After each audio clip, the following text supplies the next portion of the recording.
शाम की हल्की बारिश में जब पूरा गांव धीरे धीरे अपने अपने घरों में सिमट रहा था, तब रामू की चाय की दुकान पर शंकर काका बैठे खांसते हुए कुल्हड़ से चाय की चुस्कियां ले रहे थे। बगल में एक बूढ़े दादाजी अखबार उलट पलट रहे थे। तभी दुकान पर दो लड़के अर्जुन और नीलेश भीगते हुए पहुंचते हैं।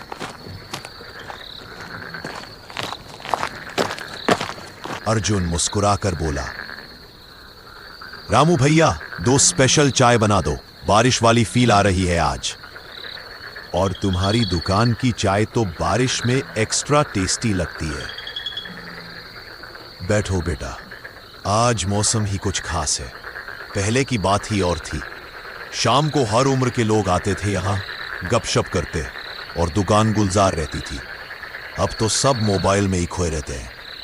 शंकर काका हंसते हुए बोले, सच कह रहे हो रामू, वो जमाना ही और था। अब तो लोग टाइम निकालकर मिलने भी नहीं आते।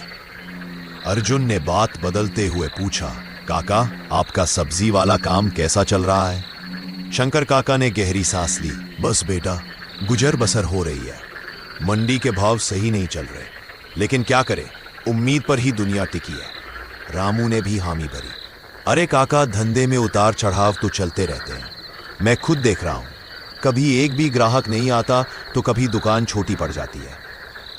नीलेश बेटा, मैंने सुना है तुम्हारा बेटा पास वाले छोटे शहर में क्रिकेट सीखने जाता है। नीलेश चौंक कर बोला, काका, आपको कैसे पता कि मेरा छोटा भाई शहर जाकर क्रिकेट सीख रहा है? शंकर काका मुस्कुराए। अरे बेटा, तुम्हारी अम्मा से बाजार में मुलाकात हुई थी, वही बता रही थी कि छोटा नीलेश क्रिकेटर बनना चाहता है। सभी हंसने लगे। बारिश अब भी झीनी झीनी बरस रही थी और रामू की दुकान से उठती चाय की भाप में ना केवल अदरक की खुशबू घुली थी, बल्कि पुराने रिश्तों की गर्माहट भी। बारिश अब रुकने लगी थी, पर चाय की दुकान पर बैठा हर शख्स कहीं ना कहीं अपने ख्यालों में भीग रहा था। नीलेश ने धीरे से कहा, रामू भैया, जब से मेरे बेटे का सिलेक्शन हुआ है क्लब में, तब से दिल तो खुश है, लेकिन दिमाग खर्चे के डर से खाली हो जाता है। क्लब वाले बहुत ज्यादा फीस मांग रहे हैं। सोचता हूं कहीं उसका सपना अधूरा ना रह जाए। रामू चाय पर छींटा मारते हुए बोला, अरे नीलेश भैया, सपना सबका होता है, लेकिन उसे पूरा करना अपनों का काम होता है। आप अकेले नहीं हो, हम सब मिलकर वो फीस भरवाएंगे। नीलेश की आंखें भर आई। सच में? शंकर काका बोले। हाँ बेटा, तू जब छोटा था तब भी तूने गांव के हर लड़के को बैट थमाया था। अब तेरे बेटे की बारी है आगे बढ़ने की। अर्जुन ने मुस्कुराकर कहा, भैया, कल से मैं गांव में सब लोगों से थोड़ा थोड़ा करके मदद मांगूंगा। ये सिर्फ तुम्हारा नहीं, पूरे गांव का सपना है। नीलेश भावुक होकर बोला, तुम लोग दिल के बहुत अमीर हो, लेकिन मैं कैसे पैसे ले लूं? रामू ने तपाक से कहा, जब तेरा बेटा टीवी पर मैच खेलेगा तब बस एक फोटो भेज देना, बाकी उधार माफ। सभी जोर से हंस पड़े। धीरे धीरे रात गहराने लगी थी। चाय का उबाल धीमा पड़ चुका था, लेकिन बातों का ताप अब भी तेज था। अर्जुन ने धीरे से कहा, काका, एक कहानी सुनाओ ना, अपने जमाने की। सुना है तुम्हारे साथ कुछ डरावना हुआ था। शंकर काका की आंखें दूर देखने लगी, जैसे बारिश के पार कुछ पुराने धुंधले दृश्य तैर रहे हों। उन्होंने धीमी आवाज में कहा, सुनोगे तो डर जाओगे। डर कर ही तो मजा आता है। रामू मुस्कुराया। काका ने लंबी सांस ली। ये बात तब की है जब मैं शहर में सरकारी ऑफिस में काम करता था। वहां मेरा एक खास दोस्त था, मनोज। हम रोज शाम को एक छोटी सी टपरी पर चाय पीते थे। एक दिन मनोज अचानक दफ्तर आना बंद कर दिया। ना फोन उठाता, ना किसी को दिखता।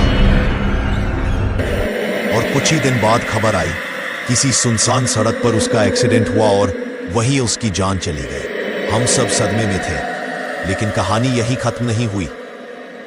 नीलेश ने उत्सुकता से पूछा, फिर क्या हुआ काका? काका चुप हो गए। उनकी आंखों में एक साया उतर आया। कुछ दिन बाद ऑफिस के कॉरिडोर में मैंने किसी को पीछे से मनोज कहते सुना, लेकिन जब मुड़ा वहां कोई नहीं था। बिजली की हल्की गड़गड़ाहट हुई और सबके हाथों में पकड़ी चाय की प्याली थम सी गई। बिजली की चमक और हल्की गड़गड़ाहट के बीच चाय की दुकान पर सन्नाटा छा गया था। शंकर काका की आंखें अब भी अतीत के उस स्याह मोड़ पर अटकी थीं। अर्जुन ने धीमी आवाज में पूछा, काका फिर क्या हुआ? शंकर काका बोले, उस रात मेरी नींद टूटी थी एक अजीब दस्तक से।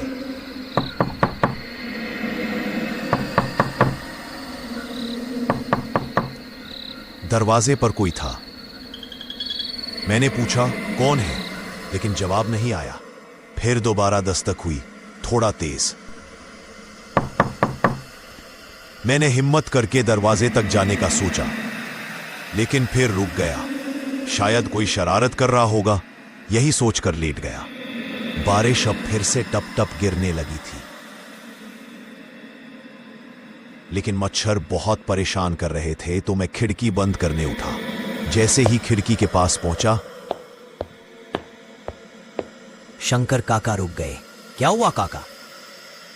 तो मैंने खिड़की के बाहर देखा, मेरा पुराना दोस्त मनोज वहां खड़ा था, वही जो कुछ हफ्ते पहले एक्सीडेंट में मर गया था। रामू के हाथ से चाय का चम्मच गिर गया। सच कह रहा हूं बेटा, मेरे तो रोंगटे खड़े हो गए। पहले सोचा कि कोई मजाक कर रहा होगा, लेकिन वो आंखें, वो चेहरा, सब वैसा ही था। क्या वो कुछ बोला? नहीं, बस देख रहा था और फिर हवा में जैसे घुल गया। सन्नाटा। अगली सुबह जब मैं घर से निकला तो देखा पास की गली में भीड़ जमा है। एक आदमी की लाश पड़ी थी, सर धड़ से अलग। पास गया तो देखा वो रहीम था, हमारे दफ्तर में काम करता था। रामू ने कहा, हे भगवान। मन में ख्याल आया, क्या ये सब उस रात की दस्तक से जुड़ा है? क्या ये वही आत्मा थी जो कुछ बताने आई थी? काका चुप हो गए। हवा में एक खामोशी तैरने लगी थी। तभी रामू ने घड़ी देखी और बोला, बस बस, आज की कहानी यही खत्म करते हैं। दुकान बंद करनी है। घर देर से पहुंचा तो बीवी घर में डरावनी बनेगी।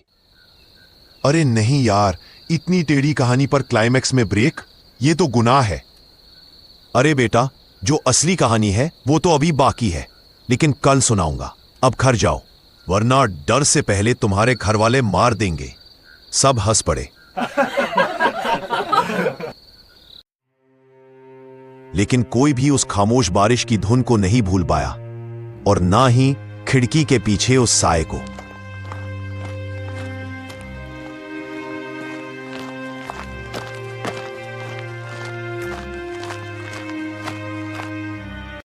शाम ढल चुकी थी। गांव की गलियां नमी से भरी थी और रामू की चाय की दुकान से अदरक और इलायची की खुशबू निकलकर हवा में घुल रही थी। सब वापस इकट्ठा हो गए थे। रामू भैया, आपकी चाय में सच में कोई तिलिस्म है। दिन भर की थकान पिघल जाती है। अरे कुछ नहीं भैया, बस तुम्हारा प्यार है। रामू मुस्कराया। नीलेश ने बात छेड़ी, शंकर काका, कल की कहानी अधूरी छोड़ दी थी आपने। आज दिन भर मेरा मन उसी में उलझा रहा। अब तो आगे बताइए। शंकर काका ने धीरे से सिर हिलाया। आंखें फिर से उस रात की तरफ घूम गई। उन्होंने कहना शुरू किया, तो उस रात जब मैंने दरवाजा खोला तो वहां कोई नहीं था, पर डर का साया अब भी मेरे चारों तरफ था। तभी दूर जंगल की ओर से कुत्तों के भौंकने की आवाज आई और मेरे सामने लाल लाल आंखों वाली कई परछाइयां मंडराने लगी। सबकी सांसें थम गई। उन आंखों में गुस्सा नहीं, भूख थी। ऐसी भूख जो इंसान की आत्मा को भी निगल जाए। मैंने फौरन दरवाजा बंद किया और अंदर घुस आया। उस रात मैंने निश्चय किया, मुझे अब किसी से मदद लेनी होगी। अर्जुन ने पूछा, किसके पास गए आप? श्यामल लाल बाबा के पास, गांव के पुराने ज्योतिषी हैं। अगले दिन सुबह सुबह ही उनके पास गया। बाबा, मुझे रात को कोई डरा रहा है। कभी दस्तक देता है, कभी झांकता है, कभी छाया बनकर घूमता है। और कुछ दिन पहले रहीम की भी रहस्यमयी मौत हुई है। बाबा कुछ देर तक चुप रहे, फिर पूछा, क्या तुम्हारे किसी करीबी की हाल में मृत्यु हुई है?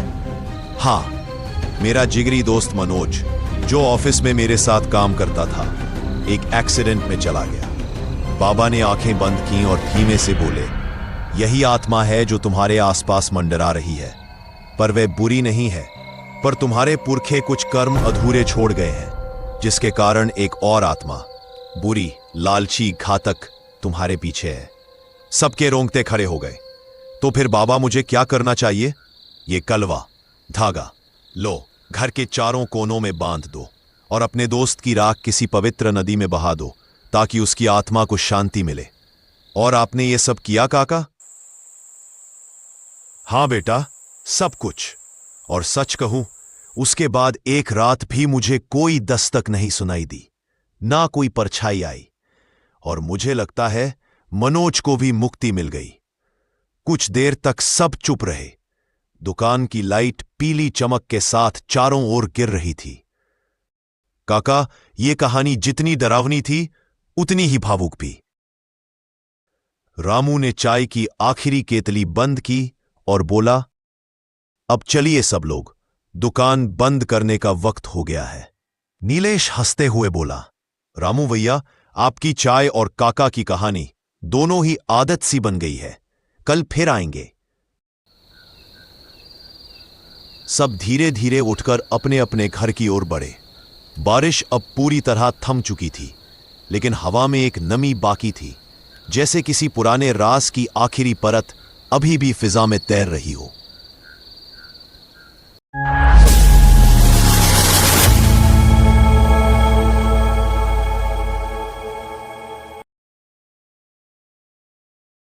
गांव की चौपाल पर उस रात एक अजीब सा सन्नाटा पसरा था। बाहर पानी की बूंदें लगातार टपक रही थीं, जैसे आसमान अपने सारे रहस्य धरती पर उंडेल देना चाहता हो। बरसात की रातें गांव की चौपाल का अलग ही रंग होता है। जब खेत खाली हो जाते हैं, राहें सुनसान हो जाती हैं, तो बस यही चौपाल बचती है, जहां लोग बातें करके रात काटते हैं। उस रात भी बारिश थमने का नाम नहीं ले रही थी। अलाव बुझ चुका था और सब लोग भीगते कपड़े सुखाने बैठे थे। किशन ने हंसते हुए कहा, राजू भैया, आज कुछ डरावना कहानी सुनाओ ना। सुना है तुम्हारे साथ बरसात में कुछ हुआ था, लेकिन कभी बताया नहीं। राजू ने धीरे से मुस्कुराया, मगर उस मुस्कान में ना जाने क्यों ठंडक थी। कहानी नहीं है किशन, मेरी अपनी रात है। वो रात जब मैंने भूत को नहीं देखा, पर मौत को बिल्कुल पास से महसूस किया। चौपाल पर बैठे लोग थोड़े आगे खिसक आए, जैसे ठंडी हवा से बचना चाहते हों, लेकिन असल में उनकी जिज्ञासा उन्हें राजू के और करीब खींच रही थी।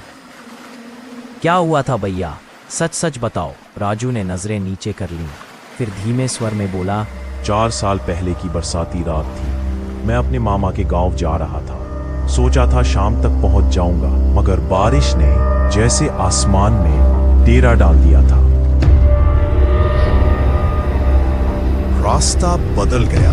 बरसाती कीचड़ से पगडंडी पहचान में नहीं आ रही थी। खेतों के किनारे बदल गए थे और मैं अनजाने मोड़ पर मुड़ गया। हर थोड़ी दूर पर मैंने आवाज लगाई, कोई है? लेकिन जवाब में सिर्फ बारिश की गर्जना और हवा की सीटी थी।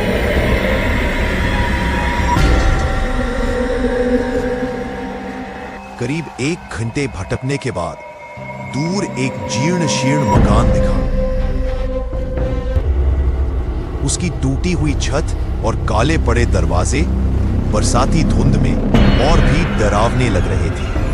अंदर की ठंड मैंने सोचा, रात यही काट लूं, सुबह होते ही निकल जाऊंगा। उस मकान की दीवारें सीलन से काली हो चुकी थी, खिड़कियां आधी टूटी और दरवाजा हवा के झोंकों से कांप रहा था। मैंने दरवाजा धक्का देकर खोला कि एक अजीब सी ठंडी हवा अंदर से निकली।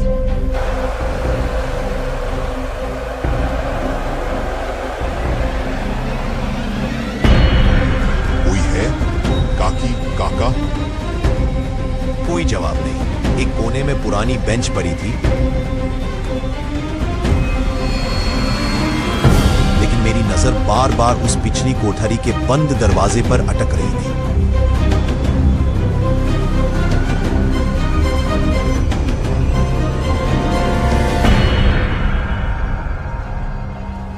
आधी रात होगी, बाहर मूसलाधार बारिश हो रही थी। तभी मैंने सुना खुर्रा खुर्रा खुर्रा।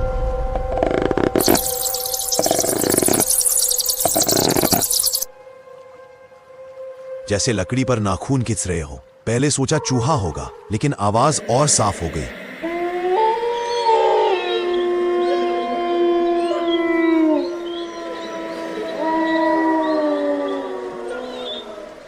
कौन है वहां? फिर अचानक चर्रररर वो दरवाजा अपने आप खुलने लगा। अंदर घुप अंधेरा, लेकिन मिट्टी पर अपने आप गीले नंगे पैरों के निशान बन रहे थे। छप छप की आवाज के साथ मेरी ओर आते हुए। बिजली चमकी। एक पल के लिए मैंने देखा एक आदमी की परछाई गीले कपड़ों में, और उसके चेहरे पर कुछ नहीं, सिर्फ काला धुंधल का। मैं पूरी रात दीवार से चिपका खड़ा रहा। कभी कदमों की आहट पास आती, कभी ठंडी सांसें गाल को छूती। जब भोर की हल्की रोशनी आई तो लगा जैसे जान वापस लौटी हो। मैं बाहर निकला और पहले घर पहुंचा। बाबा, मैं रात उस पुराने मकान में रुका था। बुजुर्ग का चेहरा पीला पड़ गया। तू जिंदा कैसे है बेटा? बरसात की रात वहां जो जाता है वो वापस नहीं आता। राजू की कहानी खत्म हुई। चौपाल पर सन्नाटा छा गया। तभी किशन ने हंसते हुए कहा, भैया, ये तो कोई पुराना किस्सा लग रहा है, इसमें डर कैसा? राजू ने बस उसकी ओर देखा और धीमे से कहा, डर तो तब होगा जब पता चले कि जिस बेंच पर मैं उस रात बैठा था, उसी पर कल रात कोई और बैठा था, और वो आज सुबह गांव के बाहर पुराने कुएं में मिला, बिना चेहरे के। बाहर बिजली कड़की और चौपाल का अलाव बुझ गया।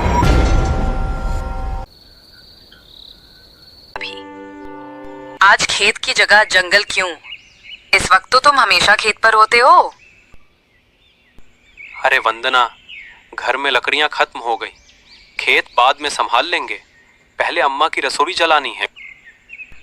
कल दूसरे गांव से रिश्ता लेकर लोग आए थे, देख परख कर चले भी गए। पिताजी अब ज्यादा इंतजार नहीं कर पाएंगे रतन। तुम जानती हो वंदना, मैं क्या चाहता हूँ, लेकिन जब पूरा गांव हमारी बदकिस्मती की मिसाल देता है, तब मैं कैसे उम्मीद करूं कि तुम्हें अपने घर की बहू बनाने की बात करूं? मैं हर रोज मंदिर में तुम्हारे लिए प्रार्थना करती हूँ रतन। शायद भगवान मुझसे पहले तुम्हारी सुन ले।